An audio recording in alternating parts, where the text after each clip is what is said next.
What's up guys, Dopes130 here, and hopefully you're going to be able to hear me alright. I've never used my Blue Yeti microphone from this far away. Usually it's like right beside my face when I'm recording over commentaries and stuff like that. So I'm not sure how it's going to pick up. Hopefully it's at least loud enough that you can hear me. If I have to re-record this, I'm going to cry because I just don't have time right now to re-record this. So anyways, I am pretty much done with my gaming rig. Down the line here, there's I'm going to upgrade stuff, but it's not going to be the next, couple weeks here. It's going to be like maybe 4 or 5 months down the line. I'm going to probably add more RAM, and then in like a year from now, I'm going to add SLI. Maybe, I don't know, a year from now, but I'm going to SLI the graphics cards, but not now. It's overkill right now. It can run most games on full settings without any problem. I think all games, actually. The only other things I might be changing not too far from now is I'm definitely going to be getting a gaming monitor, because right now I'm using my big ass TV, but it's only 720p, this TV. It's not full 1080. Now that I'm actually gaming on the PC and I have this good graphics card, I want to have the best possible video resolution that I can get, and this just doesn't do it for me. And then also, I'm either going to be adding more fans to this computer or water cooling it. I'm not sure which one. I wanted to add just 2 more case fans because there's 2 spots for it, but the heatsink and CPU cooler I got is actually too big. There's not enough room for one of the case fans, so I'm thinking about either just water cooling the whole thing, but I'm not sure if I want to invest the money and time into that, or just getting a single loop that's already pre-done just for the CPU. That way I'll have room to add those 2 case fans. I'm not really sure. Kind of gonna, it's not really a concern right now, but I'm eventually gonna be doing something like that. So anyways, enough rambling. Let me go and show you what I've got inside of this computer. So for the motherboard, I've got the Asus Sabertooth X79 motherboard. I've been wanting this motherboard for, God, a while. I don't know how long, maybe like 6 months. I've always loved the Sabertooth motherboards. I've always heard good things about them, and I think they're pretty badass motherboards. And I actually was planning on buying this myself, but a buddy of mine, I've talked to you about him before, modding every day, he was going to go ahead and build a PC. We were going to match specs at one point, but then we ended up not matching specs. I'm not even sure if he's actually going to build his anymore. It seems like, because he ended up picking up a Mac Pro desktop, like a kick-ass specs, so he doesn't really need it. But he ended up picking this up for me as a Christmas present, so that was awesome. It's a really high-end motherboard, and it's a pricey motherboard. I think they retail anywhere between $300 to $340. So that definitely was awesome of him, and it helped me kind of get going and building my PC, because it's it's the main component, the motherboard. So this is what I have for the motherboard, the Sabertooth X79. I'll probably put links in the description with all of the specs and like where you can pick it up on Amazon. For the CPU, I went with the Intel i7. See to focus in 3820 CPU. To be honest with you, the reason why I went with this card or this CPU was price, only price. For the LGA 2011 sockets and the i7s, this was, from what I saw, like the cheapest, most recommended one. The next one up, I paid like $300, $320, $330 for mine with tax, and the next one up was like, I think, high 300s to 400s, and then it just went up from there. And an i5 would have been fine, but this motherboard only takes i7s, and I wanted an i7, and I really didn't know much about CPUs, and this is just kind of the one I ended up with. I kind of wish I would have gotten the a K version of the Intel i7, because they come like factory unlocked, I guess is what it is, so they're really easy to overclock. But I've actually been able to overclock this this CPU really easy with my motherboard, so I'm happy with it. I went from a dual core to an i7, so I mean, I'm not complaining at all. It's awesome. Right now, for my CPU cooler, I'm using the it's the Cooler Master Hyper 212 Evo. The 212 is pretty similar to this one. It seems to be like the popular one. The 212 Evo is like the upgraded version. Really, there's not much difference besides on the copper heatsink. It's a little bit closer. I did my homework. I always do my homework when I'm investing, especially in big projects like this. And I love it. It keeps it really, really cool for air cooling. The only thing I'm not really digging is because my case, it's pretty thick, or the width on my case is pretty big, but it's not big enough for me to be able to put case fans on the actual side on the window. Like there's 2 slots for case fans. Like I said, the top of this thing is just too damn high. It'll only let me sit once. I'm kind of not really happy about that. But in terms of cooling, this thing is kicking ass and keeping my CPU really, really cool. Alright, what else? For the optical drive, I don't really have a box or anything like that. I'm just using, it's the Asus. I'm not sure what the exact model is on it. I will have to look, and I'll put a link in the description when I find it. I kind of took a few parts off of my old desktop. I took the SD card reading adapter thing for the front.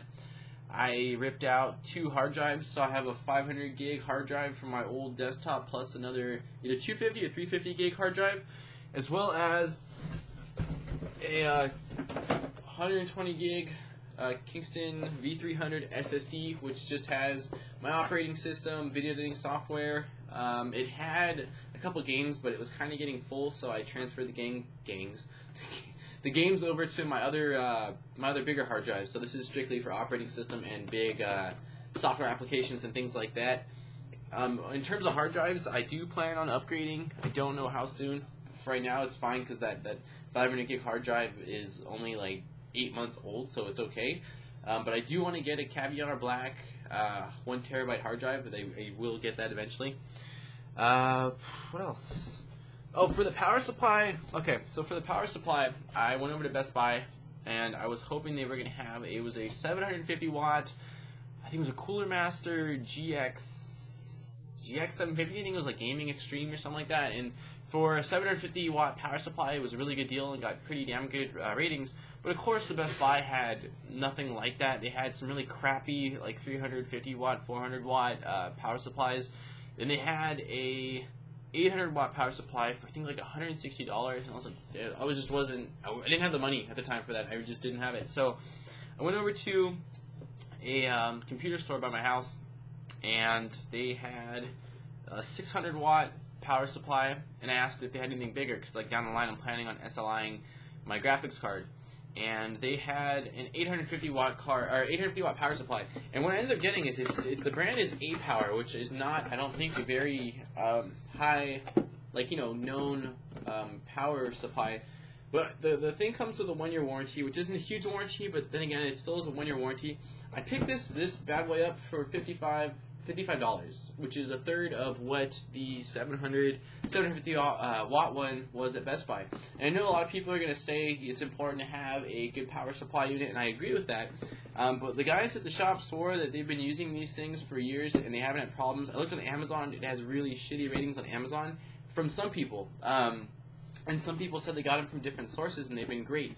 So, I mean, I've been monitoring everything. It has plenty of connections. The only thing I wish it was... I can't think of the word right now, but when you can pull off the cords from the power supply, so it just keeps it really nice in there. It's not that, it's all the cables are latched on, but it has plenty of cables, and it's been running fine. I've been monitoring for the past like week and a half here the levels of current, I guess, 12 volt to 6 volts, and the God, brain fart right here, but 3 volt, 5 volt, I don't know. But it's been running fine. It's been performing great. It's got plenty of connections for everything I've gotten here, so I'm happy with it as of right now. If anything else, shit hits the fan, I'll let you guys know. But as of right now, I've had really good luck with this, so I'm not sure if on Amazon just the seller has defective ones or what the deal is, but I got nothing bad to say about it as of right now. Then for the graphics card, when I originally installed it, I picked up a really cheap one until I had the money. I picked up this graphics card. It's an old, like 3 or 4 year old graphics card for like $50. Really, it was just to install the operating system, but it's what I've been using to play Dead Island on when I've been playing for the last couple of videos, and it's been fine. It really has. I mean, it's not kicking like crazy ass. It's been a little bit laggy, like you guys saw when I was recording. It couldn't hang, but it's still not half bad. But I did take this out now. As you can hear, it's out of there. It's not in there anymore. I'm just keeping that one for future builds if I need a graphics card to install the operating system. So for oh, I did forget too. For RAM, I also have Kingston HyperX Beast RAM. I have 16 gigs, which I plan on doubling to 32 gigs down the line here. But for right now, 16 gigs is way more than enough for gaming. It's going to be strictly for multitasking because I always have a lot of shit going on my computer, and for video editing and stuff like that. So I'm really happy with the performance of this RAM. It's also overclocked. My computer overclocked it, so that's sweet. And I think I'm going to make a two-part on this video. I'll make another part where I'll actually show you guys physically the computer and like the, what my computer, how it's functioning and stuff like that. But anyways, the graphics card, I did a shitload of research. I mean, this was the biggest thing to me that I wanted to get right and make sure I went with it. And I definitely decided from the get-go I was going with NVIDIA because they had from what I saw, their cards are just doing better right now.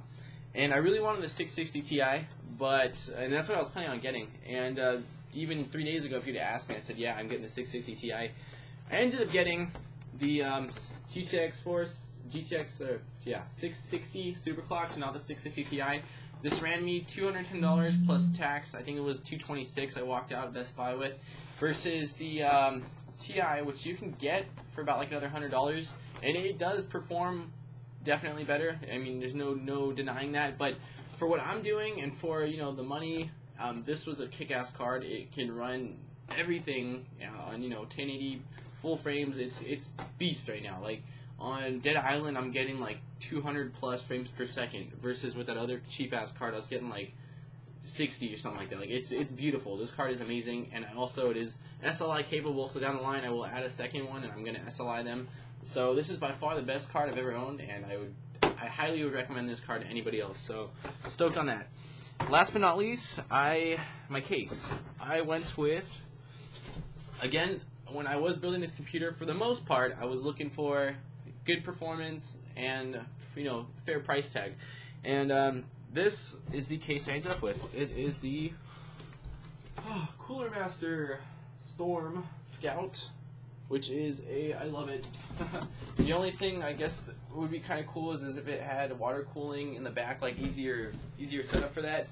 But I wasn't, at the beginning I had no intention to water cool, and still might not. But the big selling point on this one for me was, number one, looks badass. Number two, price. I think I paid, oh god, no, I don't remember. It's either 60 or 80. It might have been 80. It might have been 80.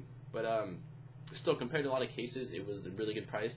The window, I love the fact that it has a window on the left side, so you can look inside and see all your components and hardware that you hand selected and picked out.